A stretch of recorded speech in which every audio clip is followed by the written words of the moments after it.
NEET UG 2024 paper leak వ్యవహారంపై సుప్రీంకోర్టులో విచారణ జరుగుతోంది. విస్తృత స్థాయిలో పరీక్ష పవిత్రత దెబ్బతిందని గుర్తిస్తేనే రీనీట్ను ఆదేశిస్తామని స్పష్టం చేశారు CJI justice DY Chandrachud.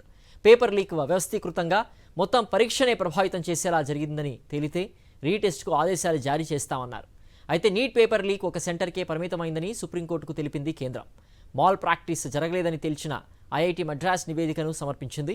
Neat retest వద్దంటూ 254 మంది విద్యార్థులు సుప్రీంకోర్టును ఆశ్రయించిన విషయాన్ని ధర్మాసనం దృష్టికి తీసుకెళ్లారు additional solicitor general. Lunch break తర్వాత నీట్ పిటిషన్లపై సుప్రీంకోర్టులో వాదనలు కొనసాగనున్నాయి. జమ్మూ కాశ్మీర్లో ఉగ్రవేట కొనసాగుతోంది. దోడాలో వరుసగా 4వ రోజు ఎన్కౌంటర్ జరిగింది. తెల్లవారుజామున భద్రతా బలగాలు ఉగ్రవాదుల మధ్య జరిగిన ఎదురుకాల్పుల్లో 2 సైనికులు గాయపడ్డారు. ఖస్తీగఢ్ ప్రాంతంలో ప్రభుత్వ పాఠశాలలో ఏర్పాటు చేసిన తాత్కాలిక భద్రతా శిబిరంపై ముష్కరులు కాల్పులు జరిపారు.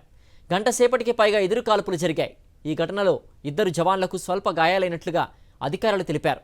మంగళవారం దోడాలో జరిగిన ఎన్కౌంటర్లో ఓ ఆర్మీ కెప్టెన్ సహా 4 జవాన్లు వీరమరణం పొందారు. కాల్పులు జరిపిన టెర్రరిస్టుల కోసం అటవీ ప్రాంతాన్ని భద్రతా బలగాలు జల్లెడపడుతున్నాయి.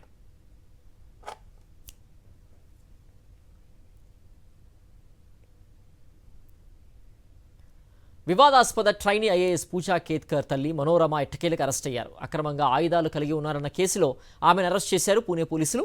పూజపై వరుస ఆరోపణలు వెలువెత్తుతున్న నేపథ్యంలో కొందరు గ్రామస్తులను మనోరమ తుపాకీతో బెదిరిస్తున్న వీడియో ఒకటి వైరల్గా మారింది.